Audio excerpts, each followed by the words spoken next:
মাছ ছাড়া শুধু তরকারি দিয়েও যে এত দুর্দান্ত রেসিপি তৈরি করা যায় আমি রান্না না করলে বুঝতেই পারতাম না। আসসালামু আলাইকুম, আজকে নিয়ে চলে আসলাম পটলের দুর্দান্ত রেসিপি। তো চলুন মূল ভিডিওতে চলে যাই। প্রথমেই পটলগুলোকে পিলারের সাহায্যে ছিলে আমি 4 ফালি করে নিয়েছি, ঠিক এরকম।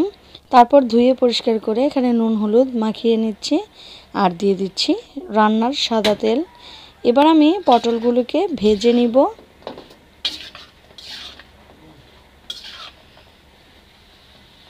তো ভাজার জন্য বড় একটা পাত্র নিয়েছি যাতে করে নাড়াচাড়া করতে সুবিধে হয়।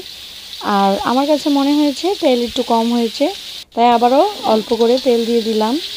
তো ভাজতে ভাজতে এক পর্যায়ে মনে হবে যে কড়াইতে লেগে যাচ্ছে, কিন্তু একটু পরেই ঠিক হয়ে যাবে।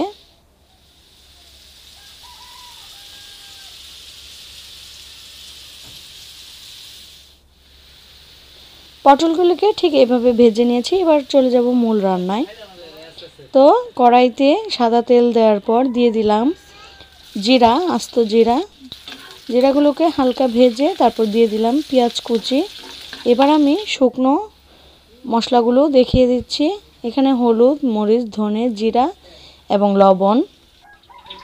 পেঁয়াজটা ভাজা হয়ে গেলে মশলাগুলো দিয়ে আমি কষানোর জন্য একটু পানি দিয়ে দিলাম যাতে করে মশলাটা পুড়ে না যায়।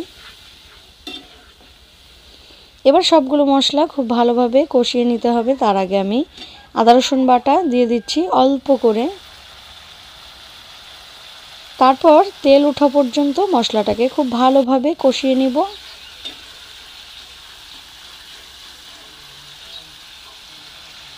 মশলাটা উপরে তেল উঠে গেছে। এবার আমি ভেজে রাখা পটলগুলো দিয়ে দিব।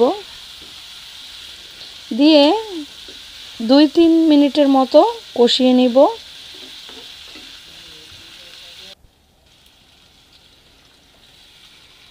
কষানো হয়ে গেলে এবার আমি ঝোলের জন্য পানি দিয়ে দিব।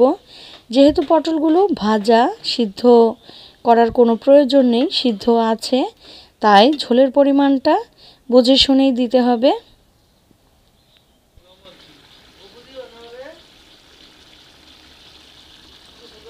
এত মজা হয়েছিল এই পটলের তরকারিটা, বলার বাহিরে। তো এবার আমি অল্প করে ধনেপাতা কুচি দিয়ে দিলাম। আমার রেসিপি ফলো করে আশা করি বাসায় একবার হলেও ট্রাই করবেন।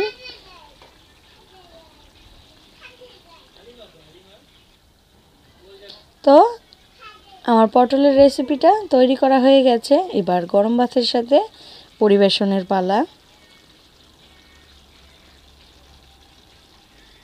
আজকের মতো এখানেই বিদায় নিচ্ছি। সবাই ভালো থাকবেন, সুস্থ থাকবেন। আল্লাহ হাফেজ।